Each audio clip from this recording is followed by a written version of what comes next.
الحمد لله نحمده ونستعينه ونستغفره ونعوذ بالله من شرور أنفسنا ومن سيئات أعمالنا من يهده الله فلا مضل له ومن يضلل فلا هادي له وأشهد أن لا إله إلا الله وحده لا شريك له وأشهد أن محمدا عبده ورسوله يا أيها الذين آمنوا اتقوا الله حق تقاته ولا تموتن إلا وأنتم مسلمون يا أيها الناس اتقوا ربكم الذي خلقكم من نفس واحدة وخلق منها زوجها وبث منهما رجالا كثيرا ونساء واتقوا الله الذي تساءلون به والأرحام إن الله كان عليكم رقيبا يا أيها الذين آمنوا اتقوا الله وقولوا قولا سديدا يصلح لكم أعمالكم ويغفر لكم ذنوبكم ومن يطع الله ورسوله فقد فاز فوزا عظيما أما بعد فإن أصدق الحديث كتاب الله وأحسن الهدي هدي محمد صلى الله عليه وسلم وشر الأمور محدثاتها وكل محدثة بدعة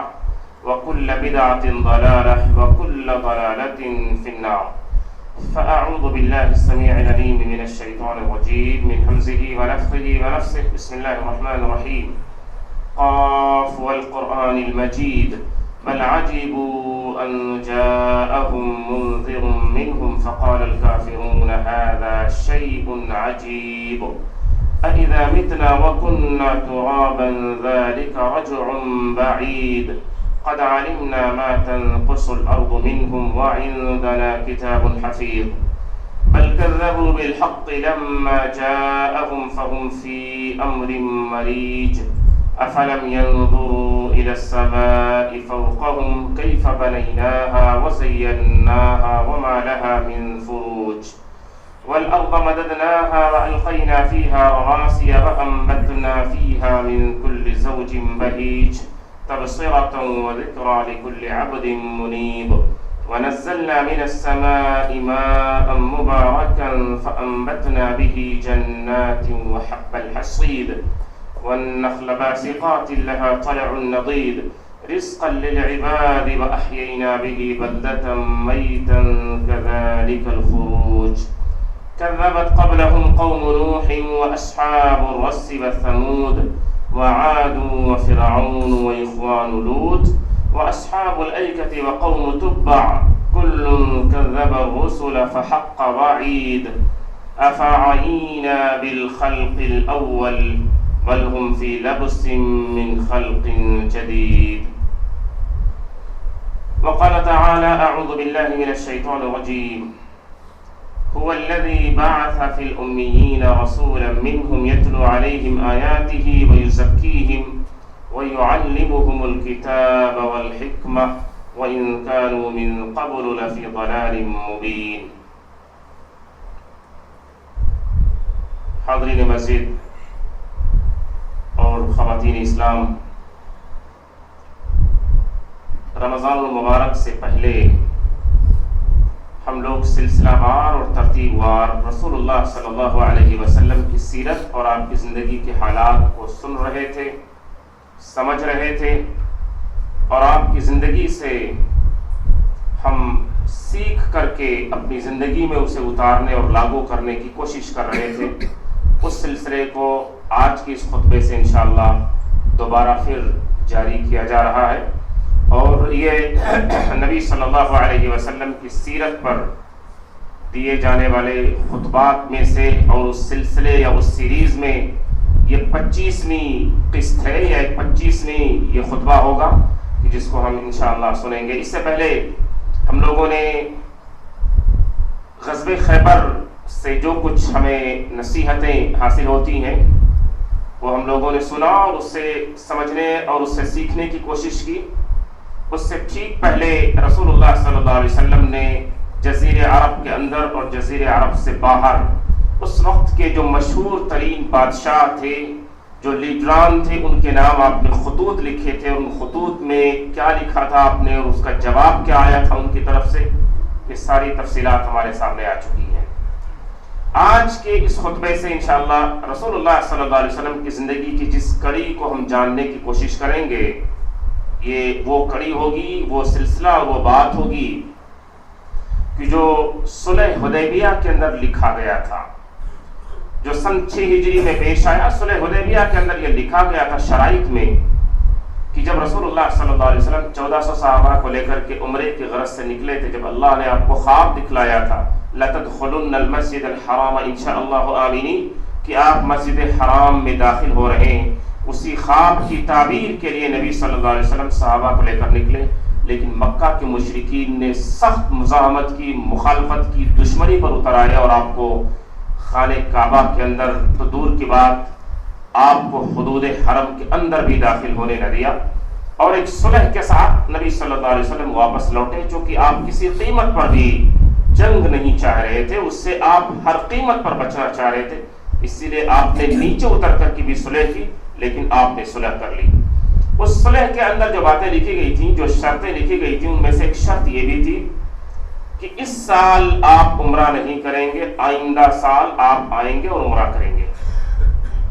تو آئندہ سال جیسے ہی ذی القعدہ کا چاند طلوع ہوا، رسول اللہ صلی اللہ علیہ وسلم نے اعلان کر دیا کہ جتنے لوگ میرے ساتھ حدیبیہ کے اندر شریک تھے وہ سب تیار ہو جائیں، اب ہم صلح کے مطابق اور اس کی شرطوں کے مطابق عمرہ کرنے کے لیے نکل رہے ہیں۔ تو جتنے لوگ صلح حدیبیہ کے اندر نبی کے ساتھ موجود تھے اور 1 سال کے بعد جو زندہ بچے تھے، ان میں سے کچھ شہید ہو چکے تھے، کچھ کی وفات ہوئی تھی، جو زندہ سلامت تھے صحابہ وہ سب تیار ہوئے، باقی کچھ اور بھی آپ کے ساتھ ہو لیے اور وہ بھی آپ کے ساتھ شریک ہو گئے اس سفر میں۔ تقریباً 2000 کی تعداد تھی، اور نبی صلی اللہ علیہ وسلم اب مدینہ سے مکہ کی طرف دوبارہ روانہ ہو گئے۔ آپ یہ عمرہ کرنے کے لیے نکلے تھے، اور اس عمرے کو عمرے قضا کہا جاتا ہے، عمرے قضا۔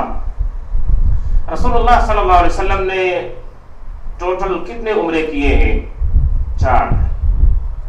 اور آپ نے حج کیا ہے صرف 1، اس کا بھی ذکر آئے گا انشاءاللہ جب اس کا وقت آئے گا۔ تو عمرے قضا کے لیے رسول اللہ صلی اللہ علیہ وسلم روانہ ہوئے، اور آپ میقات سے آپ نے احرام باندھا، تلبیہ آپ نے کہنا شروع کیا، تمام صحابہ آپ کے ساتھ شریک رہے، یہاں تک کہ آپ ہوتے ہوئے مکہ کے اندر داخل ہو گئے۔ جب مکہ کے لوگوں کو یہ پتہ چلا کہ محمد صلی اللہ علیہ وسلم اپنے ساتھیوں کے ساتھ صلح کی شرطوں کے مطابق عمرہ کرنے کے لیے داخل ہو رہے ہیں، تو ایک تعداد مکہ والوں کی ایسی تھی کہ جو اپنے گھروں سے نکل کر ایک پہاڑی پر، خانہ کعبہ سے قریب موجود ایک پہاڑی پر، اصل بات یہ ہے کہ خانہ کعبہ جو ہم دیکھ رہے ہیں چاروں طرف سے پہاڑیاں تھیں، چاروں طرف سے، اور خانہ کعبہ ایک نچلی جگہ میں تھی، اسی لیے جب بارش ہوتی تھی تو پانی پورا بہہ کر کے خانہ کعبہ کی طرف آ جاتا تھا، اور اسی وجہ سے سیلاب کے موقع پر ایک بار سیلاب آیا تھا کہ جس کی وجہ سے خانہ کعبہ کی دیواریں ٹوٹ گئی تھی، وہ رسول اللہ صلی اللہ علیہ وسلم کے 55 کا زمانہ تھا۔ تو اب ہمیں وہ چیز نظر نہیں آتی ہے پہاڑیاں، وہ اس لیے میں نے اس کا ذکر کیا، ورنہ خانہ کعبہ چاروں طرف سے گھری ہوئی پہاڑیوں کے درمیان ہے۔ اب وہ ساری عمارتیں بن چکی ہیں، خانہ کعبہ کا حرم کا ایکسٹینشن یا اس کی توسیع ہو چکی ہے، اور بڑے بڑے ہوٹلوں اور فلک شگاف ہائی رائز بلڈنگوں کو دیکھ کر کے وہ پہاڑیاں دکھائی نہیں دیتی، لیکن اصل میں چاروں طرف سے موجود پہاڑیوں کے درمیان خانہ کعبہ ہے۔ مکہ کے بہت سارے لوگ اپنے گھروں سے نکل کر ایک قریب خانہ کعبہ سے ایک پہاڑی پر بیٹھ گئے کہ تاکہ وہ سب منظر دیکھیں کہ مسلمان یہاں آ کر کیا کرتے ہیں اور کیسے کرتے ہیں، اور کچھ تھے جو خانہ کعبہ سے بالکل سامنے ہی دار الندوہ میں موجود تھے، وہ بھی اسی مقصد کے لیے موجود تھے کہ وہ دیکھیں۔ رسول اللہ صلی اللہ علیہ وسلم نے ان کے اندر کی جانے والی گفتگو کو محسوس کیا، وہ آپس میں ایک دوسرے سے کہہ رہے تھے کہ اتنا عرصہ ہو گیا، 6 سال اور یہ 7واں سال ہے مکہ سے یہ مدینہ گئے ہوئے ہیں۔ مدینہ کا پرانا نام یثرب ہے کہ جسے نبی صلی اللہ علیہ وسلم نے بدل کر مدینۃ النبی رکھا، المدینہ رکھا گیا، جس سے بعد میں مدینۃ النبی، مدینہ کا معنی شہر ہے، مدینۃ النبی نبی کا شہر، جو اس کو پرانا نام اس کا یثرب ہے۔ یثرب کا معنی غلط ہے، اسی لیے رسول اللہ صلی اللہ علیہ وسلم نے اس کا نام بدل دیا۔ یہ کہہ رہے تھے کہ یثرب کے اندر یہ لوگ گئے ہیں، یثرب کی بیماری اور وہاں کے شدید بخار نے ان کو توڑ دیا، یہ کمزور ہو چکے، ہم سے لڑنے کے لائق نہیں ہے، یہ کسی لائق نہیں بچے ہیں۔ وہ آپس میں نبی کے بارے میں، صحابہ کے بارے میں، رسول اللہ صلی اللہ علیہ وسلم نے فیصلہ کیا کہ ہم ان کو بتلائیں گے کہ آپ جو ہمارے بارے میں سوچ رہے ہیں اس کے ٹھیک الٹ ہے۔ تو رسول اللہ صلی اللہ علیہ وسلم نے صحابہ سے کہا کہ عمرے کا آغاز طواف سے ہوتا ہے۔ آپ نے کہا طواف کا طریقہ تھوڑا سا ابھی بدلا جائے گا، اور آپ نے یہاں حکم دیا کہ طواف کیسے کرنی ہے۔ آپ نے کہا کہ استوا کرنی، استوا داہنا کندھا، رائٹ شولڈر، اسے کھول لینا ہے احرام کے اندر، اور نیچے سے اس چادر کو، جو ہم سب لوگ کرتے ہیں، نیچے سے اس چادر کو لے کر بائیں کندھے پر لگا دینا ہے۔ تو یہ اس طرح کا پورا حصہ کھل گیا مردوں کا، یہ آپ نے حکم دیا، اور یہ 7 چکر کے لیے ہوگا۔ آپ نے فرمایا کہ رمل کرنی ہے، رمل یعنی شروعات کے، طواف کے شروع کے 3 چکر، چھوٹے چھوٹے قدم اور تیز چلے جائیں گے، اسپیڈ تیز ہوگی، قدم چھوٹے ہوں گے۔ ابھی ان ساری یہ سنتیں، ایسا لگتا ہے کہ نبی کی یہ سنتیں آنے والے سالوں میں اس پر بھی عمل کر پانا مشکل ہو جائے گا، اتنی رش اور اتنی بھیڑ کی وجہ سے۔ لیکن یہ رسول اللہ صلی اللہ علیہ وسلم نے اسی موقع پر حکم دیا،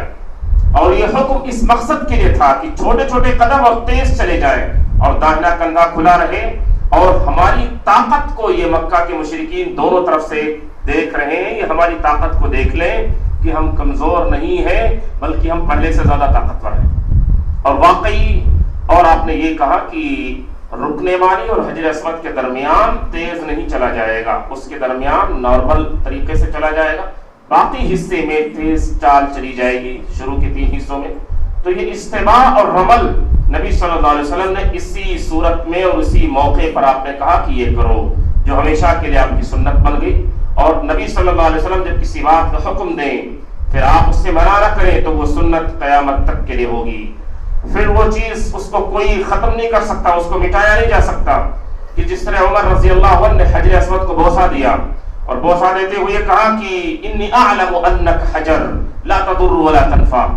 میں تمہیں بوسہ دے رہا ہوں، حجر اسود سے کہتے ہیں میں تمہیں بوسہ دے رہا ہوں اس وجہ سے کہ رسول اللہ صلی اللہ علیہ وسلم نے بوسہ دیا ہے، یہ ہمارے نبی کی سنت ہے، میں اس لیے کر رہا ہوں۔ میرا ایمان اور یقین یہ ہے کہ پتھر میں نفع و نقصان کی تاثیر نہیں ہے،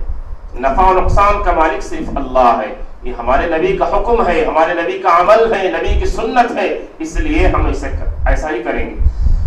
تو رسول اللہ صلی اللہ علیہ وسلم کی سنت پر ہمیشہ کے لیے عمل کیا جائے گا جب تک کہ اس سنت کے خلاف کوئی اور مضبوط دلیل نہ ملے اس کے ختم ہونے کی یا اس کے منسوخ ہونے کی۔ مکہ کے مشرکین نے دیکھا رمل اور استوا کرتے ہوئے نبی کو اور صحابہ کو، تو وہ کہنے لگے کہ ہم جو سوچ رہے تھے وہ تو غلط نکلا، یہ لوگ تو پہلے سے زیادہ طاقتور اور تندرست اور جوان نظر آ رہے ہیں۔ گویا ان کے دلوں میں نبی اور صحابہ کے خلاف جو جذبات اٹھ سکتے تھے انہیں نقصان پہنچانے کے، اس جذبات کو اس سے مٹایا گیا۔ کچھ چیزیں ہوتی ہیں کہ جس کو آج کی زبان میں کہا جاتا ہے سائیکولوجیکل وار، نفسیاتی جنگ۔ یہ جو سائیکولوجیکل وار ہے اس کو رسول اللہ صلی اللہ علیہ وسلم کی سیرت میں بھی آپ کو کئی جگہ دیکھنے کو ملے گا۔ تو نبی صلی اللہ علیہ وسلم ہتھیاروں سے جنگ بہت بعد میں کرتے تھے، اپنے اخلاق سے، اپنے کردار سے، اپنے بہترین منصوبے اور پلان سے، اپنی شاندار اسٹریٹجی سے آپ لوگوں کو ویسے ہی خاموش کر دیتے تھے۔ اس طرح آپ نے اپنا 7 چکر طواف کا مکمل کیا، آپ نے صفا اور مروہ کی سعی کی، پھر اس بار بھی رسول اللہ صلی اللہ علیہ وسلم جانوروں کو لے کر کے آئے ہوئے تھے قربان کرنے کے لیے۔ آپ نے مروہ کے پاس ہی اپنے جانوروں کو قربان کیا اور یہ کہا کہ مکہ کے اندر موجود تمام گلیاں قربان گاہ۔ ایک سوال ذہن میں اٹھ سکتا ہے کہ عمرے کے لیے جانوروں کا قربان کرنا تو ہم تو نہیں کرتے، اور رسول اللہ صلی اللہ علیہ وسلم حدیبیہ کے موقع پر بھی جانوروں کو لے کر آئے تھے، اس کے بعد بھی یہاں آپ جانوروں کو لے کر آئے ہیں۔ عمرے کے اندر جانور کا قربان کرنا واجب اور ضروری نہیں ہے۔ رسول اللہ صلی اللہ علیہ وسلم نے ایسا کیا یہ بتلانے کے لیے کہ یہ جانور اور اس کے گلے میں پٹا یہ اس بات کی دلیل ہے کہ ہم بالکل لڑنا نہیں چاہتے، ہماری نیت، ہم سے کوئی لڑنا بھی چاہے تو ہم اس سے اعراض کریں گے، دور بھاگیں گے۔ ہم تو احرام میں ہیں، ہمارے ساتھ یہ جانور ہے جو اس بات کی دلیل ہے، آپ ہمارے احرام کو جھٹلا دو، اس جانور کو کیسے جھٹلا سکتے ہو جو اس بات کی دلیل ہے کہ اس جانور کو حرم میں قربان کرنے کے لیے لے جایا جا رہا ہے؟ یہ آپ نے اس بات کو ثابت کرنے کے لیے جانور کو لے کر کے آئے۔ اور دوسری چیز یہ ہے کہ اگر کوئی کر سکتا ہو کہ اپنے شہر سے یا میقات سے یا حدود حرم سے قریب کسی جگہ سے جانور کو لا سکتا ہو، مکہ کے اندر نہیں، تو وہ عمرے کے اندر بھی لا سکتا ہے، جائز ہے۔ لیکن چونکہ یہ ایک مشکل امر ہے اور رسول اللہ صلی اللہ علیہ وسلم نے اس کو ضروری قرار نہیں دیا، اسی لیے ہم اس کو نہیں کرتے۔ آپ نے عمرہ مکمل کیا، 3 دنوں تک آپ مکہ میں ٹھہرے رہے۔ 3 دنوں تک بلال رضی اللہ عنہ خانہ کعبہ کی چھت پر چڑھتے، اذان کی صداؤں سے بلند کرتے اپنی آواز کو، اور نبی صلی اللہ علیہ وسلم 3 دنوں تک جماعت کے ساتھ نماز پڑھاتے۔ آپ کی طبیعت تھی اور آپ کی چاہت تھی کہ آپ مکہ میں اور ٹھہریں، اور کیسے نہیں کہ وہی آپ کی پیدائش کی جگہ ہے، اس جگہ سے رسول اللہ صلی اللہ علیہ وسلم کو بے پناہ محبت تھی، آپ چاہتے تھے کہ اور ٹھہریں۔ لیکن مکہ کے لوگوں نے 3 دنوں کے بعد علی رضی اللہ عنہ کو پیغام بھجوایا کہ آپ اپنے ساتھی سے کہہ دیں کہ شرطوں کے مطابق 3 دن اس میں لکھا ہوا تھا، 3 دن مکمل ہو چکے ہیں، آپ اپنے ساتھی سے کہیں کہ وہ مکہ چھوڑ دیں۔ رسول اللہ صلی اللہ علیہ وسلم نے اس خبر کو پاتے ہی مکہ کو چھوڑ دینے کا فیصلہ کیا۔ حالانکہ آپ چاہ رہے تھے کہ آپ اور ٹھہریں، لیکن آپ نے مکہ سے باہر نکل جانے کا فیصلہ کیا اور آپ نکل گئے۔ جب رسول اللہ صلی اللہ علیہ وسلم نکل رہے تھے، ایک اور واقعہ پیش آیا۔ نبی کے چچا حمزہ رضی اللہ عنہ کی جو کہ احد میں شہید ہو گئے تھے، ان کی بیٹی رسول اللہ صلی اللہ علیہ وسلم کے پیچھے، علی کے پیچھے، اور اس کے بعد زید بن حارثہ رضی اللہ عنہ، یہ ان کے پیچھے وہ دوڑی، چھوٹی بچی حمزہ رضی اللہ عنہ کی، اور چچا چچا کہہ کر پکار رہی تھی کہ مجھے بھی اپنے ساتھ لے کر کے چلو، کیونکہ وہ مکہ میں تھی۔ نبی صلی اللہ علیہ وسلم کے 3 صحابہ، علی، زید بن حارثہ اور اس کے بعد جعفر بن ابی طالب تھے رضی اللہ عنہ، یہ تینوں نے اس بچی کو لینا چاہا۔ ان تینوں میں سے ہر ایک چاہ رہے تھے کہ اس بچی کو لے لے، اور تینوں اپنا رشتہ بتا رہے تھے۔ علی رضی اللہ عنہ نے کہا کہ فاطمہ، اپنی بیوی سے، نبی کی بیٹی سے، فاطمہ یہ تمہارے چچا کی بیٹی ہے، اس کو لے لو اور ہم اپنے ساتھ رکھیں گے، پرورش کریں گے، یہ تمہارا حق ہے، میرا بھی حق ہے۔ اس کے بعد نبی صلی اللہ علیہ وسلم نے علی رضی اللہ عنہ سے کہا کہ انت منی وانا منک۔ علی، نبی نے تینوں سے، اب تینوں کے درمیان یہ اختلاف اور ہر ایک چاہ رہے تھے کہ اس بچی کو ہم لے لیں گے۔ نبی صلی اللہ علیہ وسلم نے تینوں سے جو باتیں کی، وہ گفتگو، وہ اخلاق، اور لوگوں سے کیسے ڈیل کیا جاتا ہے، لوگوں کو کیسے مطمئن کیا جاتا ہے، یہ کوئی رسول اللہ صلی اللہ علیہ وسلم کے اخلاق سے سیکھے۔ نبی نے علی سے کہا کہ انت منی وانا منک، علی تم تو وہ ہو کہ میرا نسب، میری زندگی، میرا جسم و جان تم سے ہے اور تم مجھ سے ہو، یعنی ہم دونوں کا نسب ایک ہی ہے، ہم دونوں آپس میں ایک ہی خون سے ہیں۔ یہ رسول اللہ صلی اللہ علیہ وسلم کا علی سے جو نسب تھا، اور علی کی پرورش بھی نبی کے گھر میں ہی ہوئی تھی، وہ، اور پھر علی سے جو نبی نے رشتہ کر دیا اپنی بیٹی کا، اس طرف اشارہ تھا۔ زید رضی اللہ عنہ سے نبی نے کہا کہ انت مولانا، انت اخونا و مولانا۔ زید بن حارثہ کون ہے؟ رسول اللہ صلی اللہ علیہ وسلم کے منہ بولے بیٹے ہیں۔ نبی نے ان سے کہا کہ آپ تو ہمارے بھائی ہیں اور آپ ہمارے دوست ہیں۔ یہ آپ نے علی سے کہا، یہ آپ نے زید سے کہا۔ اور زید کیوں کہہ رہے تھے اس بچی کو لینے کے لیے؟ اس کی وجہ یہ تھی کہ اللہ کے نبی صلی اللہ علیہ وسلم نے زید اور حمزہ دونوں کے درمیان اخوت یعنی بھائی چارگی کا رشتہ قائم کیا تھا۔ تو زید کہتے تھے کہ حمزہ میرے بھائی ہیں، نبی نے مجھے بھائی بنایا ان کا، اور یہ بچی میری بھتیجی ہے۔ جعفر رضی اللہ عنہ جو علی کے سگے بھائی ہیں، نبی صلی اللہ علیہ وسلم کی یہ بھی چچا زاد بھائی ہیں، یہ کہہ رہے تھے کہ یہ میرے چچا کی بیٹی ہے حمزہ کی، اور میری بیوی اس بچی کی خالہ ہے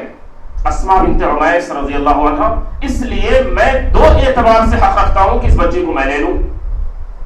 رسول اللہ صلی اللہ علیہ وسلم نے جعفر سے کہا اشبہت خلقی و خلقی۔ دونوں سے جو کہا وہ ہم نے سنا۔ تیسرے صحابی سے نبی نے جو کہا اشبہت خلقی و خلقی، جعفر تم تو پیدائش میں بھی میری طرح ہو، اور تمہاری شکل و صورت میری طرح مجھ سے ملتے جلتی ہے اور اخلاق میں بھی تم مجھ سے ملتے جلتے ہو.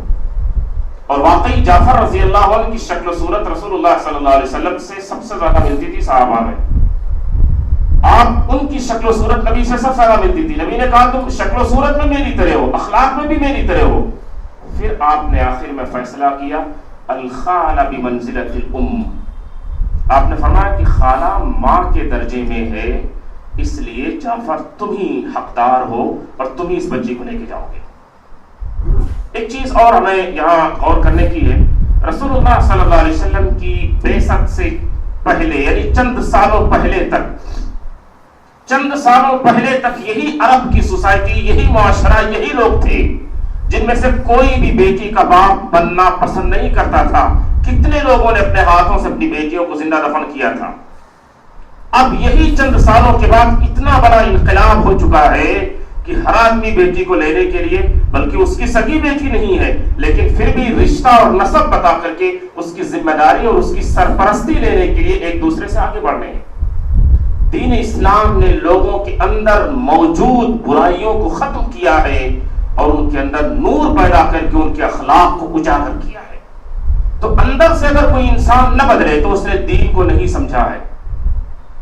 اندر سے بدلنے والا ہی اصل میں دین کو سمجھا ہوتا ہے, کیونکہ دین اصل کام یہی کرتا ہے کہ سب سے پہلے انسان کے باطن کو, اس کے دل کو بدلتا ہے, ٹھیک کرتا ہے, پھر اس کے بعد اس کے اخلاق صاف دکھائی دینے لگتے ہیں. اس حدیث سے اس بات پر بھی دلیل ہے کہ ایسی صورت میں کہ اگر کسی بچی کے والد کا انتقال ہو چکا ہو, اس کی پھوپھی بھی زندہ ہو, اس کی چچی بھی زندہ ہو, اس کی خالہ بھی زندہ ہو, ایسے تمام اگر رشتے اس کے زندہ ہو اور موجود ہوں تو سب سے زیادہ حق خالہ ہی رکھتی ہے اس بچے کو لینے کے لیے. لیکن خالہ اس وقت لے سکتی ہے کہ جب اس کے شوہر کی اجازت موجود ہو. چونکہ یہاں اجازت پہلے سے موجود تھے, جعفر رضی اللہ عنہ پہلے سے ہی وہ آگے بڑھ رہے تھے لینے کے لیے, تو اور اجازت لینے کی ضرورت نہیں تھی. چونکہ عورت اپنے شوہر کے ماتحت ہوتی ہے, اس لیے شوہر کی اجازت کے بغیر وہ خود سے فیصلہ کر کے اپنے گھر میں نہیں لا سکتی ہے. شوہر کی رضامندی ضروری ہے. ایک اور چیز پیش آئی, یہاں جو عمرہ رسول اللہ صلی اللہ علیہ وسلم نے ادا کیا, مکہ کے لوگوں نے اپنی آنکھوں سے دیکھا اور قریب سے دیکھتے رہے, نبی کی نماز کو دیکھتے رہے, نبی کی تلاوت کو دیکھتے رہے, صحابہ کے طریقے کو دیکھتے رہے, عمرے کے انداز کو انہوں نے دیکھا. اللہ کے آگے اپنی پیشانی کو جھکا کر قیام میں, رکوع میں, سجود میں ان لوگوں نے دیکھا. تو کئی لوگوں پر اس کا گہرا اثر ہوا. مکہ کی 3 ہستیوں کے اوپر خاص طور سے اس کا اثر پڑا, اور یہ 3 ہستیاں, یہ 3 شخصیتیں عام نہیں تھی, بہت خاص تھیں, بلکہ آپ یہ کہہ سکتے ہیں کہ مکہ کے کریم لوگوں میں سے یہ 3 آتے ہیں.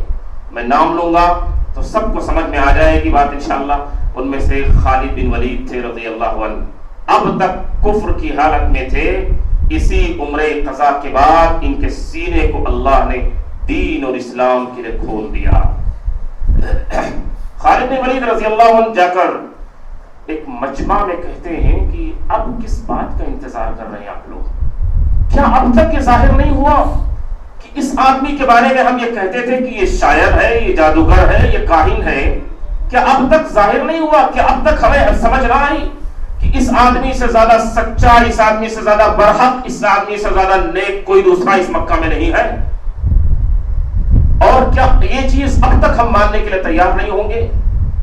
ابو سفیان نے یہ سن کر کے ان کی طرف لپک کر کے مارنا چاہا, لیکن روک لیا گیا اور خالد بن ولید رضی اللہ عنہ اپنی بات پر قائم رہے. اس کے بعد یعنی انہوں نے برملا اظہار کر دیا اور یہ ظاہر کر دیا کہ میرا دل اب دین کے لیے جھک چکا ہے اور میں مان چکا ہوں. دوسری شخصیت تھی عمرو بن عاص رضی اللہ عنہ کی. عمرو بن عاص بھی مکہ کے مشہور ترین پڑھے لکھے سمجھدار لوگوں میں سے تھے, اور یہ وہ انسان تھے عمرو بن عاص کہ مکہ کے لوگوں کو جب کسی بھی بادشاہ کے دربار میں کوئی بات کرنے کے لیے کسی کو بھیجنا ہوتا تھا تو عمرو بن عاص کو ہی بھیجا جاتا تھا. گفتگو میں, بات چیت کرنے میں اس آدمی اور اس بندے سے زیادہ ماہر اور ایکسپرٹ کوئی دوسرا نہیں ہو سکتا تھا. عمرو بن عاص رضی اللہ عنہ بھی مکمل بدل چکے تھے اور یہ کہہ رہے تھے کہ یہ دین اسلام برحق ہے اور یہ نبی برحق ہے، اب کوئی راستہ نہیں بچا کہ ہم ان سے دشمنی کریں، کوئی وجہ نہیں بچی کہ ہم ان کے خلاف ہتھیار اٹھائیں۔ تیسری شخصیت تھی عثمان بن طلحہ رضی اللہ عنہ کی۔ یہ عثمان بن طلحہ کون ہے؟ عثمان بن طلحہ خانہ کعبہ کے متولی ہیں۔ خانہ کعبہ کی چابی انہی کے پاس رہتی تھی، اور نسلاً بعد نسل، یعنی ان کی نسلوں میں ہی خانہ کعبہ کا متولی ہونا آ رہا تھا سلسلہ، اور آج بھی جاری ہے۔ اس خانہ کعبہ کی چابی کا سلسلہ آج بھی ان کی ہی نسل میں ہے کہ رسول اللہ صلی اللہ علیہ وسلم نے فتح مکہ کے موقع پر کہہ دیا تھا کہ یہ تمہارے ہی ساتھ ہے، تو آج بھی وہ سلسلہ ہے۔ عثمان بن طلحہ رضی اللہ عنہ، انہوں نے بھی اسلام کو قبول کر لیا۔ عمر بن عاص رضی اللہ عنہ کہتے ہیں رسول اللہ صلی اللہ علیہ وسلم کے پاس جا کر کے کہ میں نے جو کیا ہے، میں نے آپ سے جو دشمنی کی، آپ کے خلاف جو میں نے بغاوت کی، آپ کے ساتھیوں پر جو میں نے ظلم اٹھائے، نہ آپ سے چھپا ہے نہ آپ کے ساتھیوں سے چھپا ہے، لیکن اب اللہ نے میرے سینے کو دین کے لیے کھول دیا ہے، میں آپ کے ہاتھ پر بیعت کرنے کے لیے آیا ہوں۔ بس میں چاہتا ہوں کہ جو پرانی میری داستان ہے اس کو داستان رہنے دیا جائے، اس کا ذکر نہ کیا جائے، کہ اس سے مجھے درد ہوتا ہے، اس سے مجھے دکھ ہوتا ہے کہ میں ہی وہ بندہ ہوں کہ جس نے اتنی تکلیف پہنچائی ہے نبی کو، جس نے اتنی تکلیف پہنچائی ہے اسلام کو، اس کا ذکر نہ کرے کوئی۔ نبی نے کہا کہ ٹھیک ہے، نبی نے اپنا ہاتھ بڑھایا، عمرو بن عاص نے ہاتھ بڑھا کر پھر واپس کھینچ لیا۔ نبی نے کہا کہ وما علیک، کیا ہوا ہے، کیا وجہ ہے، ما لک یا عمرو بن عاص، تم نے کہا کہ ہاتھ پر بیعت کر کے دین میں داخل ہونا چاہتے ہو، پھر واپس اپنے ہاتھ کھینچ لیے۔ عمرو بن عاص نے کہا ارادہ نہیں بدلا ہے، بس ایک کھٹک ہے دل میں، ایک وسوسہ ہے دل میں، خوف ہے دل میں، آپ سے اس کی وضاحت چاہتا ہوں۔ وجہ یہ ہے کہ آپ یہ کہہ دیں مجھ سے اپنی زبان سے کہ میں نے جو کچھ کیا ہے اللہ اسے سب معاف کر دیں گے، میں دین قبول کرنے کے لیے آیا ہوں، کیا اللہ مٹا دیں گے میری گناہوں کو، میری غلطیوں کو؟ بس آپ کی زبان سے یہ ضمانت، یہ گارنٹی سننا چاہتا ہوں۔ نبی نے کہا اما علمت ان الاسلام یهدم ما كان قبله، عمرو بن عاص تمہیں نہیں معلوم کہ اسلام قبول کرنا خود اپنے آپ میں اتنی بڑی نیکی ہے کہ جس شخص نے دین کو قبول کر لیا، اللہ اس کے اس عمل کی بدولت اس کی زندگی کے پہلے پچھلے جتنے گناہ ہیں اللہ سب مٹا دیتے ہیں۔ وَأَنَّ الْهِجْرَةَ تَهْدِمُ مَا كَانَ قَبْلَهَا، ہجرت کرنا اللہ کے راستے میں خود اتنا بڑا ثواب ہے کہ وہ بھی اپنے سے پہلے گناہوں کو مٹا دیتی ہے۔ وَأَنَّ الْحَجَّ يَهْدِمُ مَا كَانَ قَبْلَهَا، حج کرنا اللہ کے لیے، حج کرنا اس کے گھر کی زیارت کے لیے،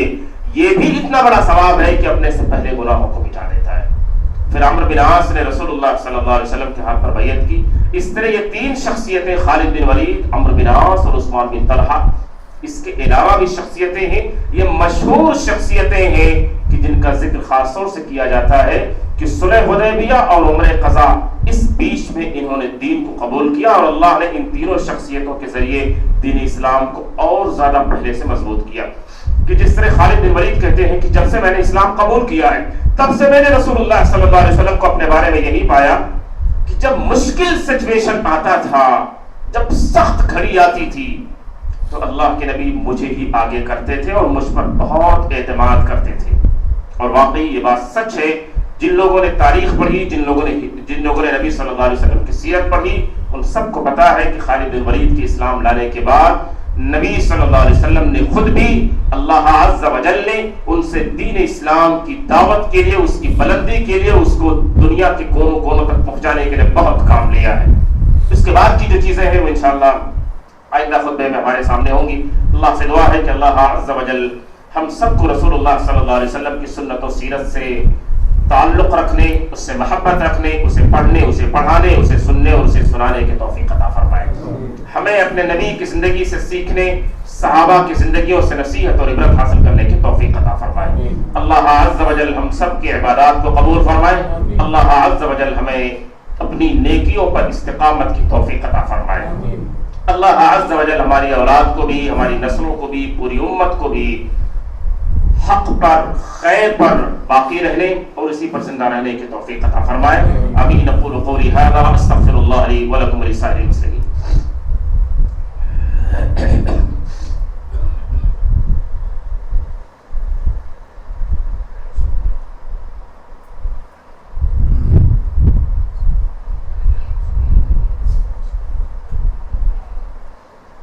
الحمد لله نحمده ونستعينه ونستغفره ونعوذ بالله من شرور أنفسنا ومن سيئات أعمالنا من يهده الله فلا مضل له ومن يضلل فلا هادي له وأشهد أن لا إله إلا الله وحده لا شريك له وأشهد أن محمدا عبده ورسوله. اس بات کو ہم سب کو اچھی طرح سے سمجھ لینی چاہیے کہ رمضان کا مہینہ جو ابھی گزرا ہے اور یہ اس کے بعد یعنی شوال کا یہ پہلا جمعہ ہے جس میں ہم شریک ہیں. ایک بات ہمیں اپنے ذہنوں میں رکھنی چاہیے کہ فخلف من بعدهم خلف اضاعوا الصلاة واتبعوا الشهوات فسوف يلقون غيا. اللہ عز و جل نے فرمایا کہ انبیاء کرام نمازوں کے پابند تھے. جب تک وہ زندہ رہے ان کی امت اور ان کی قوم بھی نمازوں کی پابند رہی. انبیاء کرام کے اس دنیا سے جانے کے بعد یا ایک عرصہ یا کچھ نسلوں کے گزرنے کے بعد انہی کی امت، انہی کی ملت، انہی کی نسلوں میں ایسے لوگ پیدا ہوئے کہ جنہوں نے نمازوں کو ضائع کیا. اضاعوا الصلاۃ، نمازوں کو ضائع کیا یعنی نمازوں کو پڑھنا چھوڑ دیا یا نمازوں کو تاخیر کرنے لگے یا اس سے ان کی دلچسپی ختم ہونے لگی. واتبعوا الشہوات، اور ان لوگوں نے اپنی خواہشات کی پیروی کی. فسوف یلقون غیا، پھر انہیں گمراہی سے کوئی بچا نہ پایا. لہذا نمازوں کی پابندی رمضان کے بعد بھی ہونی چاہیے اور اس کا اہتمام جاری رہنا چاہیے. اگر یہ چھوٹتی ہے تو پھر ہم اللہ کی نظر میں برے لوگوں میں شمار کیے جائیں گے. ہم اللہ کی نگاہ میں اپنی خواہشات کی پیروی کرنے والے لوگوں میں مانے جائیں گے اور گمراہ لوگوں میں بھی شریک سمجھے جائیں گے. اللہ عز و جل ہم سب کو، ہماری اولاد کو بھی اس سے بچائے. لہذا نمازوں کی پابندی جاری رہے. مجھے خوشی ہے الحمدللہ آپ کی اس مسجد محمدی میں آج بھی یہ پورا یہ ہال اور یہ مسجد کا پورا حصہ بھر جاتا ہے اور آج بھی فجر میں پورا بھر کر کے فرسٹ فلور میں بھی لوگ موجود تھے. میں یہ کہوں گا کہ آپ استقامت اختیار کریں اور یہ سلسلہ جاری رکھیں. اولاد کو بھی، اپنے بچوں کو بھی لاتے رہیں. ان سے چھوڑ پکڑ ہوتی رہے گی، پھر بھی آپ نہ چھوڑیں، آپ لاتے رہیں. جتنا ہی ہاتھ آئے اتنی ہی کوشش جاری رہے اور یہ کوشش، یہ سلسلہ نیکی کا جاری رہے. صدقات و خیرات کا بھی جتنی اللہ توفیق دے، اذکار کا بھی، تلاوت قرآن کا بھی جتنی بھی اللہ توفیق دے. جو خاص عبادتیں ہم نے رمضان میں کی ہے اس کا تھوڑا سا ہی حصہ صحیح، اس کا تسلسل اور اس بارے میں وہ عمل جاری رہے اور ہماری زندگی میں وہ باقی رہے. یہ اس بات کی بھی علامت ہوگی کہ اللہ نے رمضان کی ہماری نیکیوں کو قبول کر لیا ہے. یہ اس بات کی علامت ہوگی کہ اللہ نے ہماری نیکیوں کو قبول کر لیا ہے اور اللہ نے واقعی ہمارے اندر تقویٰ پیدا کر دیا ہے اور ہم متقی ہو گئے. لہٰذا اس بات کو ذہن میں رکھیں اور کوشش جاری رکھیں اور اپنے رب سے دعا کریں. اللہ عز و جل ہم سب کو نیکی اور خیر پر استقامت نصیب فرمائے. عباد اللہ رحمکم اللہ، ان اللہ یأمر بالعدل والإحسان وإیتاء ذی القربى وینہی عن الفحشاء والمنکر ولذکر اللہ اکبر واللہ یعلم ما تصنعون.